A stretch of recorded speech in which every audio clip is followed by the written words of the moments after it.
Assalamualaikum warahmatullahi wabarakatuh. Pada pertemuan kali ini saya akan membahas mengenai jarak bidang terhadap bidang. Sebelumnya sudah dibahas mengenai jarak titik terhadap titik, titik terhadap garis, titik terhadap bidang, kemudian garis terhadap garis, garis terhadap bidang, dan ini yang terakhir adalah jarak bidang terhadap bidang. Ini merupakan jarak yang ada di kode 3.1 dan 4.1 yang merupakan materi terakhir dari jarak. Ini indikator yang akan dicapai, yaitu menentukan jarak antara dua bidang. Apa sih pengertian dari jarak bidang dengan bidang? Jarak bidang terhadap bidang diartikan sebagai panjang ruas garis yang tegak lurus dengan kedua bidang. Nah, ini bisa diperhatikan, ada bidang W dan ada bidang V.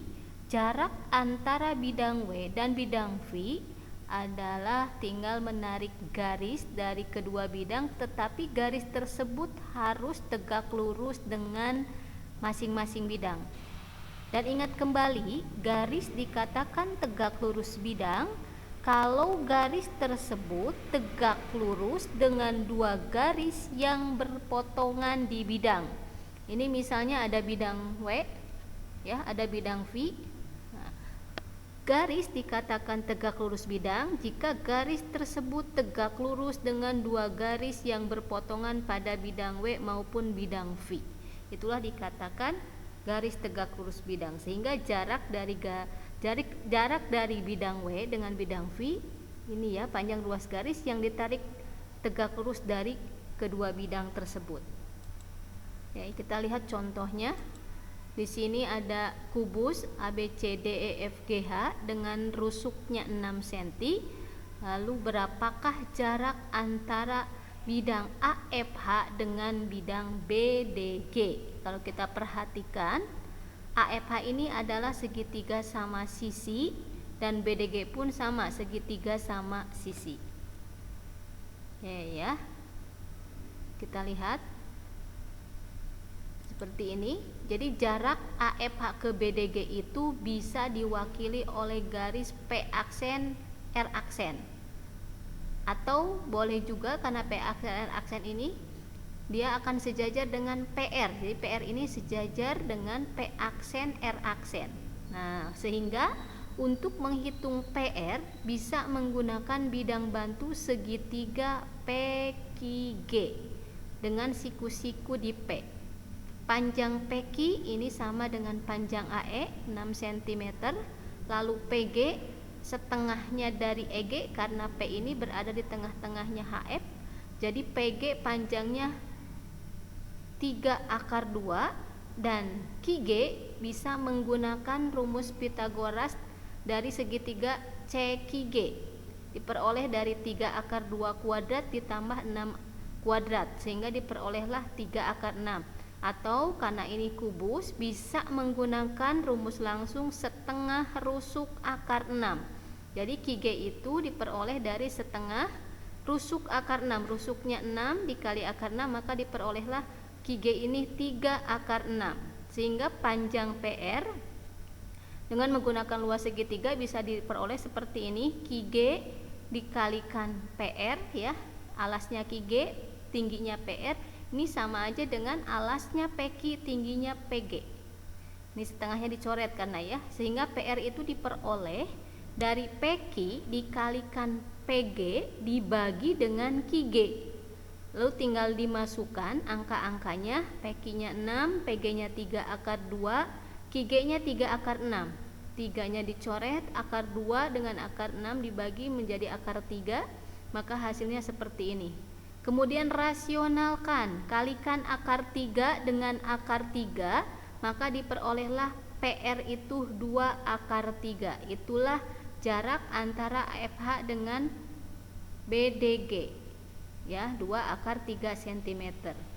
Ternyata bisa juga mencari PR ini, mencari jarak antara AFH dengan BDG dengan menggunakan cara ini, ya.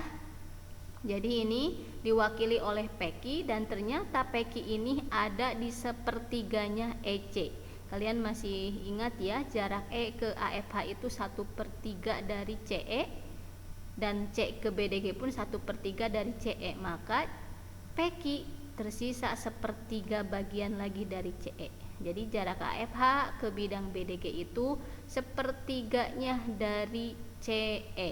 CE ini diagonal ruang, jadi 1/3 dari 6/3 diperolehlah 2/3. Itulah jarak AFH ke BDG sebesar 2 cm. Dan cara ini hanya bisa digunakan untuk bangun ruang berupa kubus ya, untuk balok tidak bisa. Oke, lanjut ya. Contoh yang kedua, ini diberikan sebuah kubus dengan rusuknya 12 cm, lalu ada titik K di tengah BC, titik M di tengah CG, dan titik L di tengah CD. Nah, berapakah jarak antara segitiga AFH ke segitiga ke segitiga KML? Artinya jarak bidang AFH ke bidang KLM. Oke, kita lihat ya. Oke ya. Diagonal EC ini kita perhatikan, ini diagonal ruang EC ini panjangnya 12/3 ya, dari rusuk akar 3. Nah, jarak E ke AFH itu sama dengan jarak AFH ke BDG. Sama juga dengan jarak BDG ke C. Ya, ini adalah 1/3-nya dari diagonal ruang. Sehingga jarak E ke AFH itu 1/3 dari EC, diperolehlah 1/3 dari 12/3 itu 4/3. Jarak BDG ke C juga sama ya, 4/3. Nah, sehingga ini bisa dilihat jarak BDG ke KLM. Jarak BDG ke KLM ini setengah dari C ke BDG.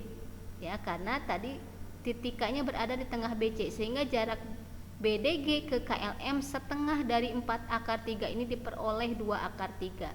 Maka jarak AFH ke KLM diperoleh jarak AFH ke BDG ditambah jarak BDG ke KLM. Jadi AFH ke BDG 4/3, sedangkan jarak BDG ke KLM 2/3. 4/3 ditambah 2/3 hasilnya 6/3 cm. Itulah jarak bidang AFH ke bidang KLM.